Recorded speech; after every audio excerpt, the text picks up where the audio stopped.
Krishna Krishna, Hare Hare, Hare Rama, Hare Rama, Rama Rama. And now we begin Volume 2. We continue with Volume 2, Chapter 1, entitled Kamsa Sends Akrura for Krishna.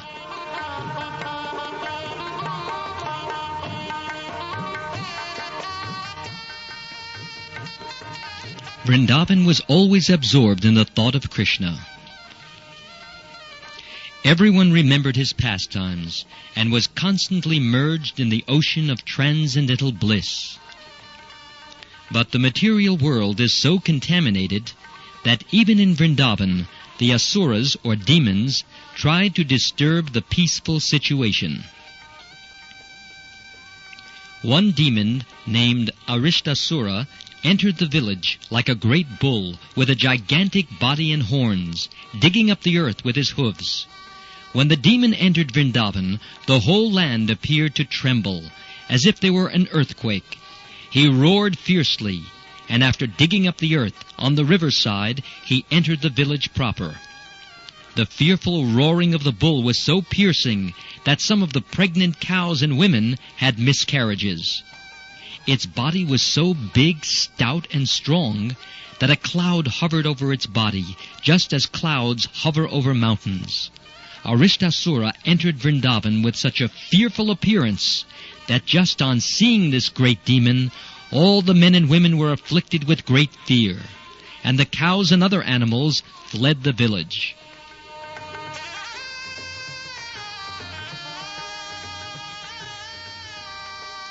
The situation became very terrible, and all the inhabitants of Vrindavan began to cry, "Krishna! Krishna, please save us!" Krishna also saw that the cows were running away, and he immediately replied, "Don't be afraid! Don't be afraid!" He then appeared before Arishtasura and said, "You are the lowest of living entities. Why are you frightening the inhabitants of Gokul? What will you gain by this action?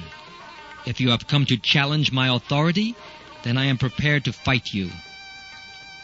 In this way, Krishna challenged the demon, and the demon became very angry by the words of Krishna. Krishna stood before the bull, resting his hand on the shoulder of a friend. The bull began to proceed towards Krishna in anger. Digging the earth with its hooves, Arishtasura lifted his tail, and it appeared that clouds were hovering about the tail. His eyes were reddish and moving in anger. Pointing his horns at Krishna, he began to charge him just like the thunderbolt of Indra. But Krishna immediately caught his horns and tossed him away, just as a gigantic elephant repels a small inimical elephant.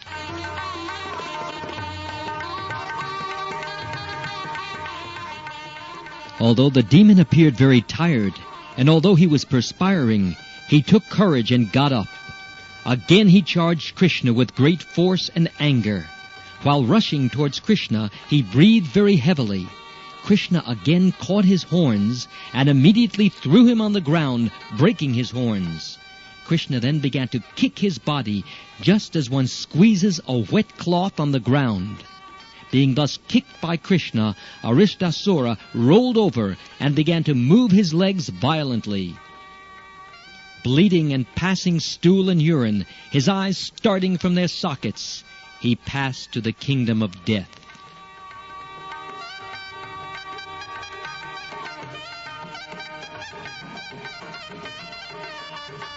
The demigods in the celestial planets began to shower flowers on Krishna for his wonderful achievements. Krishna was already the life and soul of the inhabitants of Vrindavan, and after killing this demon in the shape of a bull, he became the cynosure of all eyes. With Balaram, he triumphantly entered Vrindavan village, and the inhabitants glorified him and Balaram with great jubilation. When a person performs some wonderful feat, his kinsmen and relatives and friends naturally become jubilant. It was after this incident that the great sage Narad disclosed the secret of Krishna. Narad Muni is generally known as Deva Darshan, which means that he can be seen only by demigods or persons on the same level with demigods. But Narad visited Kamsa, who was not at all on the level of the demigods, and yet Kamsa saw him. Of course, Kamsa saw also Krishna, what to speak of Narad Muni, but generally one must have purified eyes to see the Lord and his devotees. Of course, by association with a pure devotee, one can derive an imperceptible benefit, which is called agyata sukriti. He cannot understand how he is making progress, yet he makes progress by seeing the devotees of the Lord.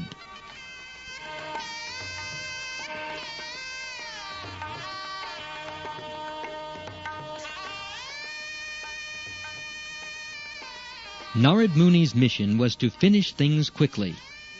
Krishna appeared to kill the demons, and Kamsa was the chief among them. Narad wanted to expedite things. Therefore he immediately approached Kamsa with all the real information. "You are to be killed by the 8th son of Vasudeva," Narad told Kamsa. "The 8th son is Krishna. You are misled by Vasudeva into believing that the 8th issue of Vasudeva was a daughter. Actually, the daughter was born of Yashoda, the wife of Nanda Maharaj. And Vasudeva exchanged the daughter, so you are misled. Krishna is the son of Vasudeva, as is Balaram. Being afraid of your atrocious nature, Vasudeva has tactfully hidden them in Vrindavan out of your sight." Narad further informed Kamsa, "Krishna and Balaram have been living incognito in the care of Nanda Maharaj. All the Asuras, your companions who were sent to Vrindavan to kill different children, were killed by Krishna and Balaram."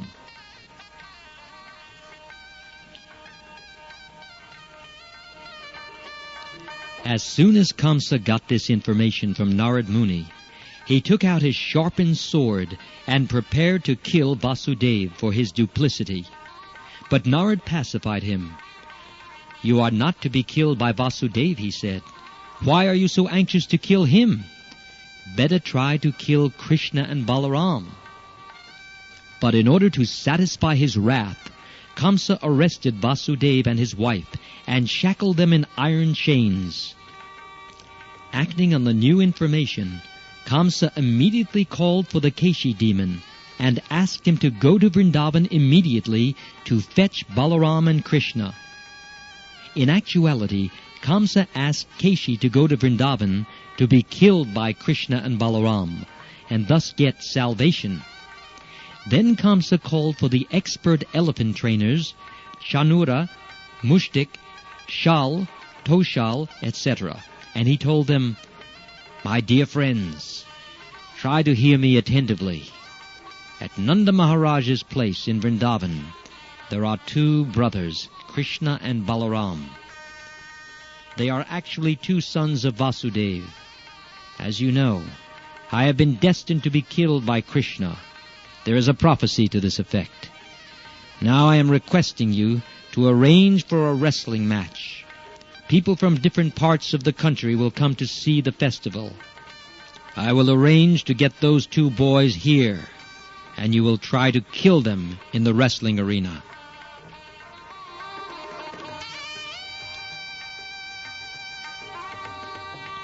Wrestling matches are still enjoyed by the indigenous people in the northern part of India, and it appears from the statements of Srimad Bhagavatam that 5,000 years ago wrestling was popular. Kamsa planned to arrange such a wrestling competition and to invite people to visit. He also told the trainers of the elephants, "Be sure to bring the elephant named Kuvalaya Pede and keep him at the gate of the wrestling camp. Try to capture Krishna and Balaram on their arrival and kill them."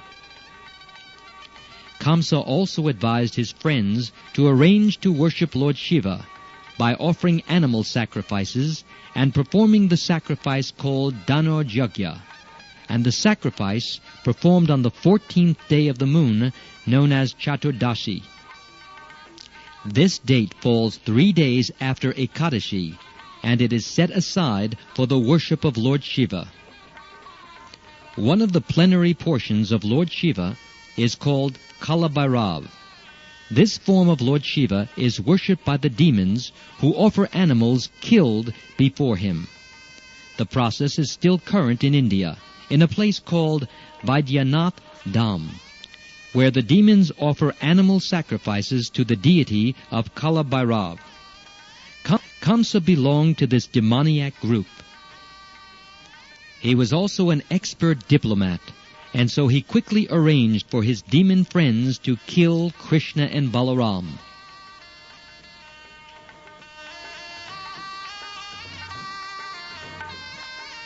He then called for Akrura, one of the descendants in the family of Yadu, in which Krishna was born as the son of Vasudeva. When Akrura came to see Kamsa, Kamsa very politely shook hands with him and said, "My dear Akrura, actually I've no better friend than you in the Bhoj and Yadu dynasties.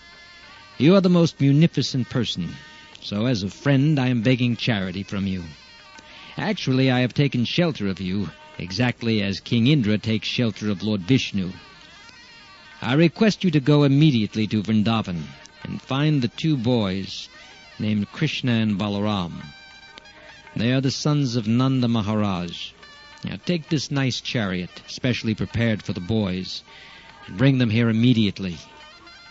That is my request to you. Now, my plan is to kill these two boys. As soon as they come in the gate, there will be a giant elephant named Kuvalayapid awaiting, and possibly he will be able to kill them. But if somehow or other they escape, they will next meet the wrestlers and will be killed by them. That is my plan."